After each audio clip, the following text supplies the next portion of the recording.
আসসালামু আলাইকুম। ভালো আছেন সবাই? সবাই ভাত খেয়েছেন তো আজকে সকালে থেকে? কে খাওয়াইছে? হ্যাঁ, বলেন দেখি কে খাওয়াইছে আমাদের সকালে?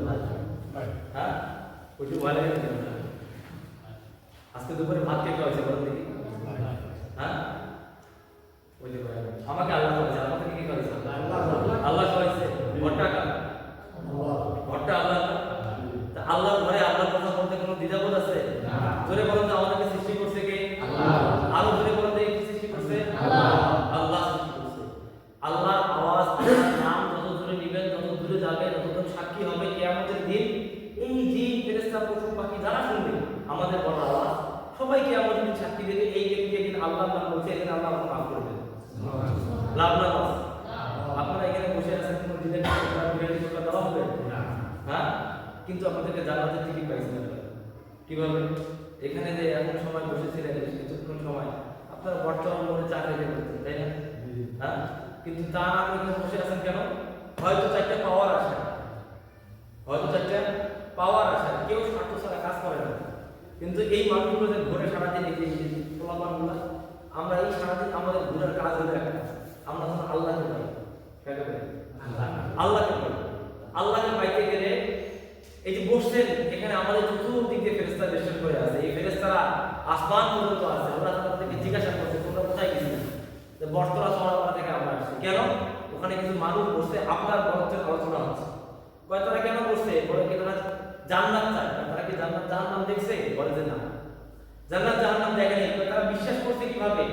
যে তারা আপনার উপর ঈমান এনে বিশ্বাস করছে। তো আল্লাহ রাব্বুল আলামিন তখন তাদেরকে বলে দিয়েছেন যে তোমরা সাক্ষী থাকো, আমি তাদেরকে মাফ করে দিলাম। আমি তাদেরকে মাফ করে দিলাম। এই জন্য আল্লাহকে পাইতে হলে কিছু রাস্তা আছে। এই রাস্তাটার নাম হলো মুহাম্মাদুর রাসূলুল্লাহ সাল্লাল্লাহু আলাইহি ওয়াসাল্লাম। মুহাম্মাদুর রাসূলুল্লাহর আদর্শ এত সুন্দর ছিল, মুহাম্মাদুর রাসূলুল্লাহর আখলাক এত সুন্দর ছিল। আমরা যদি বলতে যাই ঘর থেকে নিয়ে সারা সামাজিক জীবন, পারিবারিক জীবন, যত জীবন আছে, প্রত্যেক জীবনে, প্রত্যেক সময়, প্রত্যেক অবস্থায়, প্রত্যেক মুহূর্তে হুজুর সাল্লাল্লাহু আলাইহি ওয়াসাল্লামের জীবন এত সুন্দর, নিখুঁত ছিল, দুনিয়ায় অদ্বিতীয় এরকম কোনো ব্যক্তি আর আসে। এই জন্য মুহাম্মাদুর রাসূলুল্লাহর আদর্শ যে গলায় লাগাবে, মুহাম্মাদুর রাসূলুল্লাহর আদর্শ যে নিজের শরীরে ফিট করবে, মুহাম্মাদুর রাসূলুল্লাহর আদর্শ অনুযায়ী যে ব্যক্তি চলবে, আল্লাহ তাআলা তাকে দুনিয়ায় সার্টিফিকেট দিয়ে দেবে জান্নাতে। সুবহানাল্লাহ। কিভাবে? যে 10 জন সাহাবী দুনিয়ায় থাকা অবস্থায় জান্নাতের সার্টিফিকেট পেয়ে গেছে। এই 10 জনের মধ্যে একজন উমর ইবনে খাত্তাব রাদিয়াল্লাহু তাআলা, ইনি হুজুর সাল্লাল্লাহু আলাইহি ওয়াসাল্লামের গর্দান নিতে গেছিলেন। নাউজুবিল্লাহ, গর্দান নিতে গেছিলেন। যারা কি করছে, তরবারি আল্লাহ রাসূলের পায়ের কাছে রেখে বলে, আমার গর্দান আপনার কাছে বিক্রি করে দিলাম। সুবহানাল্লাহ। এতটুকু কোরবানি করতে গেছে, শুধু গর্দানটা ঝুঁকাই দিয়েছে। আল্লাহ তাআলা ইহকাল পরকালে সবথেকে দামি বানাইছে উমর ইবনে খাত্তাবকে। কেমন দামি? হুজুর সাল্লাল্লাহু আলাইহি ওয়াসাল্লাম বলে গেছেন, আমার পরে যদি নবুয়তের কোনো রাস্তা করা থাকতো, আমার পরে যদি নবী হওয়ার কোনো ক্ষমতা থাকতো, হুকুম থাকতো, আদেশ থাকতো, অনুমতি থাকতো, ওমরে হইতো দ্বিতীয় নবী। চিন্তা করা যায় কেমনে হয়েছে এটা? এমনি এমনি হয়নি। মুহাম্মাদুর রাসূলুল্লাহর আদর্শ আমাদের জীবন থেকে অনেক দূরে সরে গেছে। কেন? আমরা মসজিদে ঢুকতে দোয়া করতে পারি না। আমরা ঘরে যখন ভাত খাই, আমরা ডান হাত দিয়ে ভাত খাই, বাম হাত দিয়ে পানি খাই, নাকি? হ্যাঁ, ডান হাত দিয়ে ভাত খাই, বাম হাত দিয়ে পানি খাই। কিন্তু বাম হাত দিয়ে পানি খাই, ডাক্তারকে যদি বলেন যে একজন ব্যক্তি বাম হাত দিয়ে পানি খায়, এর দ্বারা ক্ষতি আছে না লাভ আছে? বলতে ক্ষতি আছে। কেন? আমাদের কিডনি কয়টা? দুইটা, তাই না? আমাদের কিডনি দুইটা।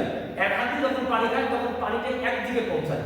যখন বাম হাতের পেছনে ডান হাতটা লাগায়, হাত দুটো উঁচু করে, তখন এই জায়গাটা উঁচু হয়, হওয়ার কারণে শরীরের পানিটা কিডনি দিয়ে প্রবাহিত হয়।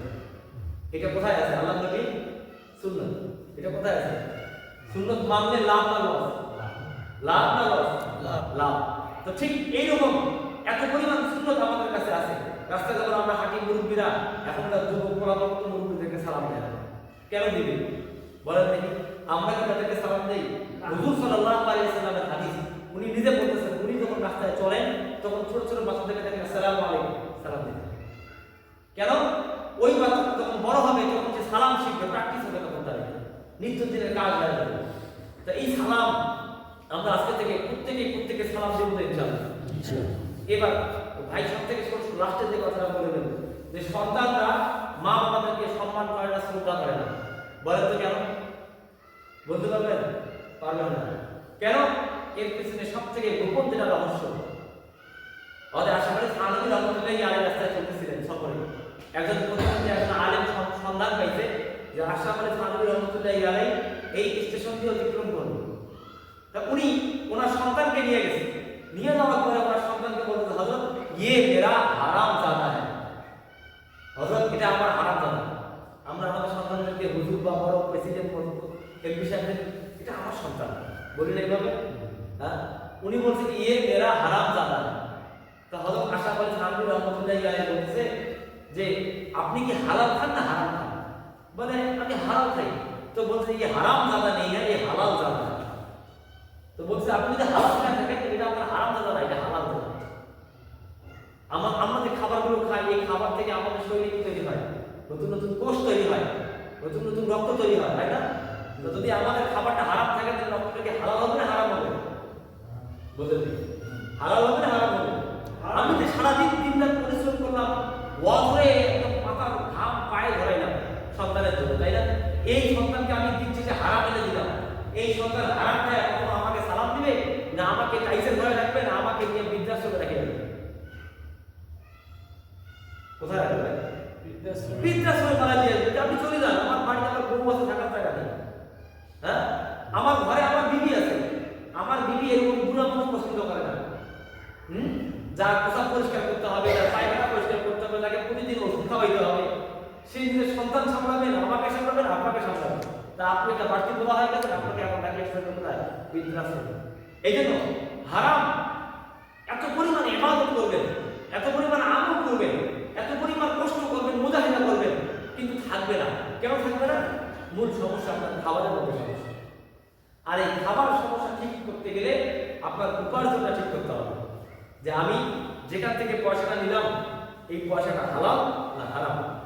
এই জন্য আমাদের ওলামায়ে কেরামরা বলে যে ডাক্তারের কাছে সার্টিফিকেট নিতে গেলে ডাক্তারের ভিজিট নেয়, প্রেসক্রিপশন করতে ভিজিট নেয় না, উকিল সাহেবের সঙ্গে দেখা করতে গেলে ভিজিট নেয় না। হ্যাঁ, আমি বাড়ির দড়ি টানতে গেলে ভিজিট নেয় না। ভিজিট ছাড়া কেউ নাই, খালি একটা মানুষের জায়গা আছে, মসজিদে আছে। হ্যাঁ, আলহামদুলিল্লাহ বলে আল্লাহ তাআলা আমাদের যে এই ব্যবস্থা রাখছে, এই অবস্থাতে আমাদের শুকরিয়া আদায় করা দরকার। বাংলাদেশে ঘরে ঘরে মসজিদ, এই এলাকায় যতগুলো মানুষ আছে আমার জানা মতে, আমি তো ছোটবেলা থেকে এই এলাকায় হাঁটছি, আপনারা আমাকে না আসতে পারেন, কিন্তু এই এলাকায় যত মানুষ আছে, যদি প্রত্যেকটা মানুষের ঘর থেকে একটা করে সন্তান মসজিদে আসতো, এই মসজিদ পুরোটাই ভর্তি হয়ে আরো জায়গা আছে। ভুল বললাম? যে শাহিন সাহেব আপনারা মেম্বার রাখছেন, এই মেম্বার তো এখানকার নাই, তো বাইতুল মুকাররমের মেম্বার হওয়া উচিত। তার মানে মসজিদে পয়সা দেওয়া আছে মানুষ, কিন্তু মসজিদে নামাজই নেই। মসজিদে নামাজই নেই। নামাজই হবে কখন? যখন আমরা হুজুর সাল্লাল্লাহু আলাইহি ওয়াসাল্লামের আদর্শ নিজের শরীরে বলে ফিট করব। বাচ্চাদেরকে সালাম দেবো, একটা চকলেট দেবো, চলো নামাজ পড়ে আসতে তোমাকে চকলেট দেওয়া হবে। তাই না? নামাজ পড়ে তোমাকে কি দেওয়া হবে? চকলেট দেওয়া হবে, চলো। বাস দেখবেন আপনারা 30 দিন 40 দিন করে দেখেন এই মসজিদে যুবকরা ভর্তি আছে। দরকার আছে কি নেই? হ্যাঁ, আল্লাহর দেওয়া সম্পদ কি কবরে নিয়ে যেতে পারবেন না। এই যে একটা বাচ্চাকে আপনি একদিন চকলেট দিয়ে একটা নামাজের অভ্যাস করাইলেন, এই বাচ্চাটা যখন এই অভ্যাস ধরে রাখবে, যতদিন যত হাজার রাকাত নামাজ পড়বে, মৃত্যু পর্যন্ত আপনি কবরে শুয়ে শুয়ে এই সওয়াবের ভাগ পাইতে থাকবেন।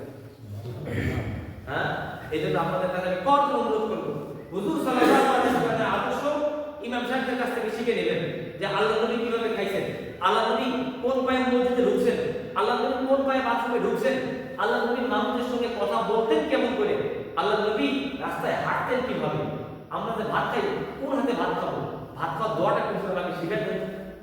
হ্যাঁ, আমরা রাস্তায় চলি কিভাবে চলবো, ডান দিক দিয়ে চলবো না বাম দিক দিয়ে চলবো। এখন তো এমন হয়ে গেছে, সব থেকে নিম্ন যেটা ইমানের স্তর, সেটা হলো রাস্তায় একটা কষ্টদায়ক জিনিস থাকলে সরাই দেওয়া, কিন্তু হিসেব হয়ে গেছে এখন উল্টা। এখন মানুষ উল্টা ক্ষেত থেকে কাইটা এনে কাঁচা রাস্তা করে শুকাই দিলে কষ্টদায়ক জিনিস রাস্তায় কি করে হাজির করে। এই জিনিসগুলা আমাদের শিখতে হবে, জানতে হবে, বুঝতে হবে। আর এই জানার বুঝ আপনাদের যেগুলো মানুষ আছে, একটা মানুষ 30 বছর নিচে নাই আছে নাই। তাই এই অবস্থা যদি আপনারা না শেখেন, না জানেন, না বোঝেন, তাহলে এই দরদ, এই দুঃখ কবরে কেউ দেখবে না, কেউ দেখবে না। এই জন্য এই এক দিনী তালিমের মুজাকারা, এই দিনী তালিমের মুজাহিদা, এরা আসবে, আপনাদের সঙ্গে কথা বলবে, যাবে, আমরা আসবো, আপনাদের সঙ্গে কথা বলবো। আমাদেরকে একটু একটু সময় দেওয়া যাবে তো ইনশাআল্লাহ? পারবেন তো ইনশাআল্লাহ? হ্যাঁ, আপনারা মাসে একটা দিন ঠিক করবেন যে এই দিন কোনো পয়সা লাগবে না, এখানে যারা আসবে কাউকে কোনো পয়সা লাগবে না, আপনাদের লাভ করার ক্ষতি হবে, লাভ হবে না। অনেক ওলামা একরাম আপনাদের এখানে আসবে, যদি আপনারা চান। আপনারা যদি আমাদেরকে বলেন যে হুজুর আপনারা প্রত্যেক মাসের অমুক তারিখে করে আপনারা এখানে আসবেন, ইনশাআল্লাহ প্রত্যেক ওই তারিখে করে আপনাদের এখানে আসবেন। শুধু তাই নয়, আমরা এখানে অনেক ওলামা একরাম এখানে আসবে, যদি আমাদেরকে আসার ব্যবস্থা করে দেন। এখানে আমাদের কোনো রাজনৈতিক দল না, আমরা কোনো পাল্লা, আমরা কোনো হাত পাকা না, রাইপাল্লা না, ধানের শীষ না, আওয়ামী লীগ না, বিএনপি না, কিছু না। আমাদের ভাষা একটা, লা ইলাহা ইল্লাল্লাহ মুহাম্মাদুর রাসূলুল্লাহ। এই কালেমা পড়ো আর তুমি কবরে জান্নাতে চলে যাও। আমাদের একটাই মেহনত। আমাদের কোনো কেউ আমাদেরকে ভুল বুঝবেন না, আমি সোজা বলতেছি, কেউ ভুল বুঝবেন না। আমরা সবাই, আমরা কেউ কোনো রাজনৈতিক দলের ব্যক্তি না, আমরা লা ইলাহা ইল্লাল্লাহ ঝান্ডাওয়ালা ব্যক্তি। হুজুর সাল্লাল্লাহু আলাইহি ওয়াসাল্লামের দ্বীন তিনি মানুষকে দিয়ে গেছে, ওলামা একরাম পাইছে, আমরা চেষ্টা করতেছি আপনাদের কাছে দেব। এখন আপনারা যদি আমাদের কাছ থেকে নিতে পারেন, আপনারা পরামর্শ করবেন, আলোচনা করবেন, আমাদেরকে একটা দিন ঠিক করে বলবেন যে আপনারা প্রত্যেক মাসে এই দিন করে আসবেন, অমুক সময় করে আসবেন, ঈশান নামাজের পরে থাকবেন, জোহরের নামাজের পরে না, মাগরিবের পরে একটা সময় করবেন, আমরা ওই দিন করে আসবো। ইনশাআল্লাহ এর দ্বারা আপনাদের অনেক ফায়দা হবে, আপনারা অনেক কিছু জানতে পারবেন। আমরা যদি আমাদের আরো ব্যাটালিয়ান বাহিনী আছে, মাদ্রাসার ব্যাটালিয়ান বাহিনী, ও তো ওরা যদি আইসা আমাদেরকে যদি 3 জন 4 জন করে মস্ত করায়, কোরআন শরীফের একটা দুটো করে সূরা শিখায় দেয়, শুদ্ধ করে দেয়, ভালো হবে না? হ্যাঁ, একদম ফ্রি, কোনো টাকা লাগবে না আমাদেরকে দিতে, একদম ফ্রি। একটা দুটো করে কোরআন শিখে যেমন হুজুর যারা থাকে, ইমাম সাহেব, মুয়াজ্জিন সাহেব, ওনাদের তো পরিবার আছে, ব্যস্ততা আছে না? তা আমরা যদি আইসা আপনাদেরকে প্রত্যেক মাসে একদিন করে মস্ত করায় দিয়ে যাই, ভালো হবে না? ভালো হবে। এই ভালোটা আপনারা চান তো ইনশাআল্লাহ? আপনারা একটা দিন করবেন, আমাদেরকে জানাবেন। আমাদের যে রাশিদ ইসলাম সাহেব আছে, এই এলাকায় আসা যাওয়া করে মোটামুটি, আমাদেরকে একটা দিন জানাইলে আমরা ওই দিনে করে আপনাদের এখানে সবাই আসবো, আপনাদের সঙ্গে আমাদের দেখা সাক্ষাৎ হবে, কথাবার্তা হবে, একটা ভালো লাগবে, বন্ডিং হবে। এই মহাব্বত যেন দুনিয়াতে না, আমরা তো জান্নাতে একসঙ্গে এই মহাব্বতে জান্নাতে থাকতে পারি, এই একটা। ঠিক আছে ইনশাআল্লাহ? আল্লাহ রাব্বুল আলামিন আমাদের সবাইকে কবুল করুন, সকল বলেন আমিন। আর সুন্নাত মোতাবেক আমাদের